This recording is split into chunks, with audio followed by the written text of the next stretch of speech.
इकडं आहे तर सकाळ सकाळी शेरडांना काय तर खुराक ठेवायचं चालू आहे. वाटतं मका घेऊन गेली झाडून काढले आहे ना.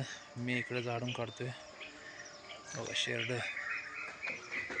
वाट बघायला लागले कसे बघा.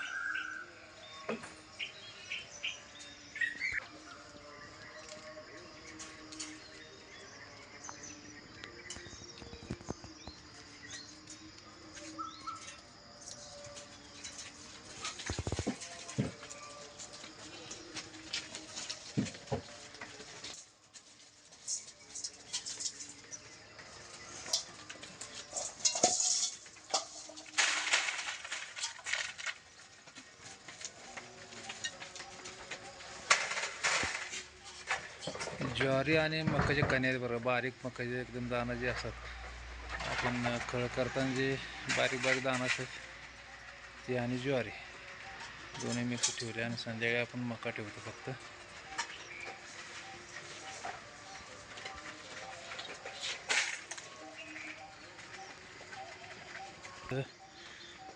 चालू आहे टगुडे मारायचं.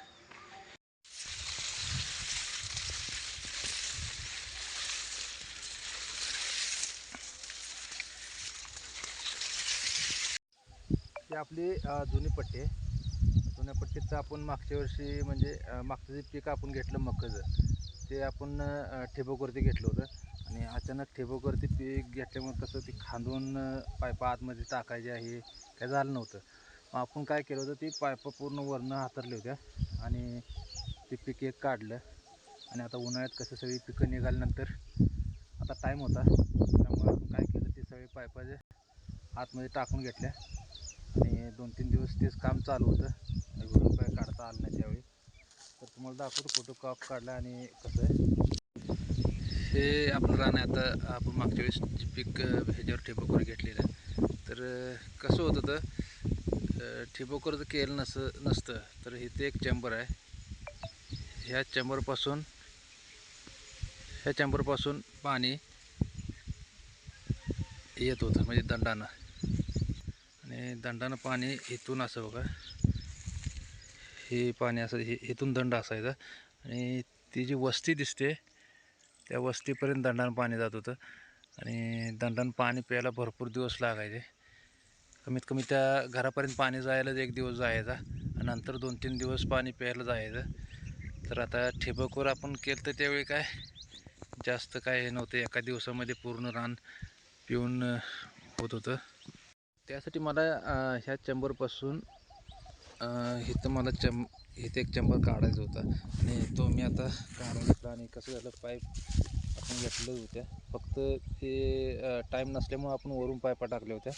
आणि इथे एक चेंबर काढला, जेणेकरून ह्या चेंबरनं पाणी आता ही जी पट्टी आहे ह्या रानाला पुरू शकते. इथून पाणी जाऊ शकतं, काय अडचण येणार नाही.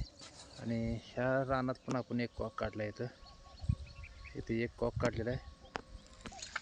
प्रत्येक जे रान आहे, प्लॉट पाडलेला आहे, त्या प्लॉटमध्ये आपण कॉक काढून ठेवलेत, जेणेकरून तिथं सबलाईन टाकून नंतर आपण ठिबक करू शकतो. आता दंडानं पाणी प्यायचं असं काही ठेवलेलं नाही. आणि पाईपलाईन करताना लिंबाचा ठापा इथं आडवा येत होता, आणि रानात पण येत होता. ह्याच्या खाली पीक पण आता येत नव्हतं. ते बरोबर JCBच्या खाली येत असल्यामुळे त्यानं ठापा काढला. हे पण तोडून घेतलं. आणि कसं होतं, आपल्याला जळणाला लागते ते लाकडं, जळण पण संपत झालेलं होतं. आणि अजून 1-2 झाडं आहेत, ते कट करून घेतलेत.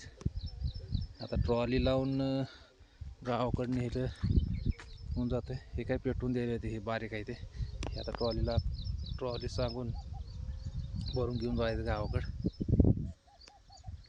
आणि हळूहळू आता मिरगाच्या पिकाची कामं आता चालू झाली म्हणा.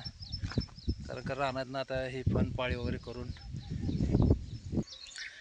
रानं तयार करून ठेवायचे, जेणेकरून पाऊस पडला की लगेच आपल्याला पाईप सबलाईन हातरायची, पाईप हातरायची आणि पेरून घ्यायला सोपं जाईल. तर त्या पद्धतीनं आता कामं चालू आहे. ते झालीत आपली सगळी कामं. तर चला, विहिरीतली मोटर जळली, कशामुळं जळली ते तुम्हाला सांगतो.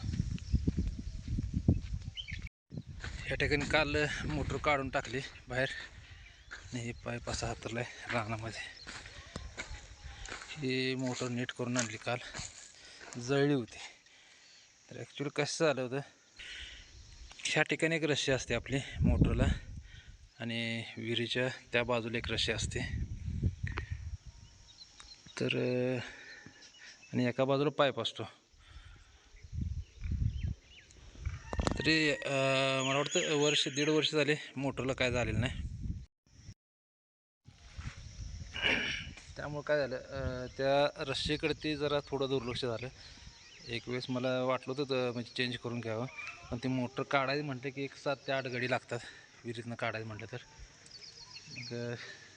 मग बदलू म्हणण्यात ते राहिलं आणि एक दिवशी ती रस्सी तुटली एका बाजूची आणि मोटर पूर्ण त्या केबलवरती आधारित होती आणि इसका बसला केबलला. त्या आत कुठं तर शॉर्ट झाले आणि मोटर जळली. थोडं दुर्लक्ष झालं तर एक 3-1 हजार रुपयाचा आपल्याला फटका बसला आणि मोटर काढा, सांगोला न्या, हे ताप अजून वाढला. असो, पण झाले आज सगळं. तर दिवस मोडताना जोडून मोटर चालू करायची. कडवाला 10-15 दिवस झालं पाणी नाही, ते पण उन्हानं चरका बसायला लागला त्याला. चला.